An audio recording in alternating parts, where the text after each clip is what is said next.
Psychology can reveal some crazy things that can surprise even the experts. In the last few years, a ton of insane psychological studies have been done by equally crazy researchers. But the craziest thing of all is that they've actually struck gold. These studies have revealed some of the most surprising facts in the world of psychology, and some of this new information is even disproving previously held beliefs. 1. Loneliness hurts, literally.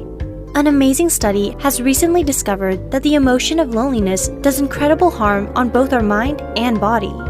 The study, which was done in 2015 by Nancy J. Donovan through the National Health Institute, sampled 8,300 adults over the age of 65.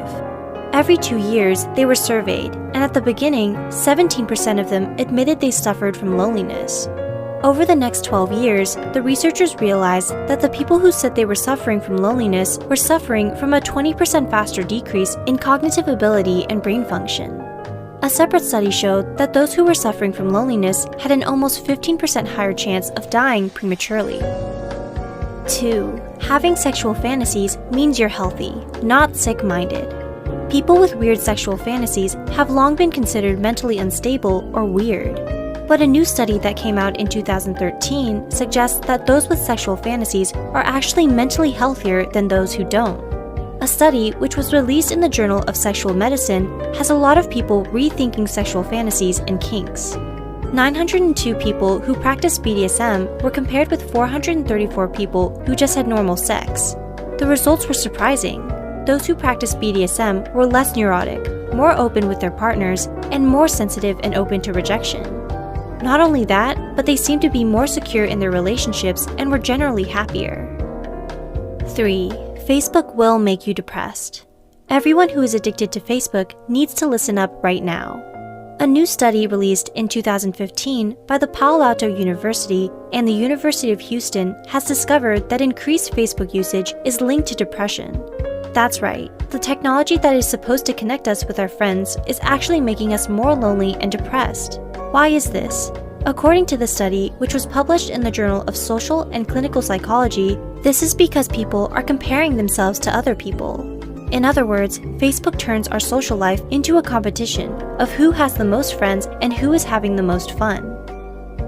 4. iPhone users really do think they're better than everyone else. In 2016, a psychological study was done by the University of Lincoln in cooperation with 2 other schools. What they were studying was something that's become huge in recent years, the iPhone.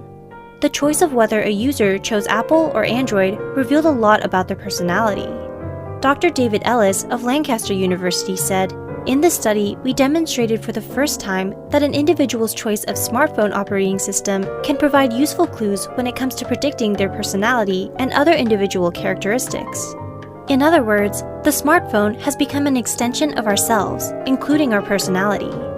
A study found that iPhone users think that their phone represents their social and economic status, and are more self-conscious and extroverted. In addition, they also try to look different. On the positive side, they also tend to be more open and sensitive. 6. Going for a walk could be the ultimate way to cure everything. Who could have thought that merely going for a walk could be so helpful to your mental health? A recent study released in 2016 by Iowa State University found that just 12 minutes of walking can increase one's mood massively. Another study released by Stanford University in 2014 suggests that walking can increase creativity by up to 60%. Yet another study released in 2010 by the University of Illinois suggests that walking can create more sparks and connection between neurons. A further study released in 2009 in the European Journal of Developmental Psychology suggests that walking can actually improve memory. Which one of these new studies surprised you the most? Which ones can you relate to?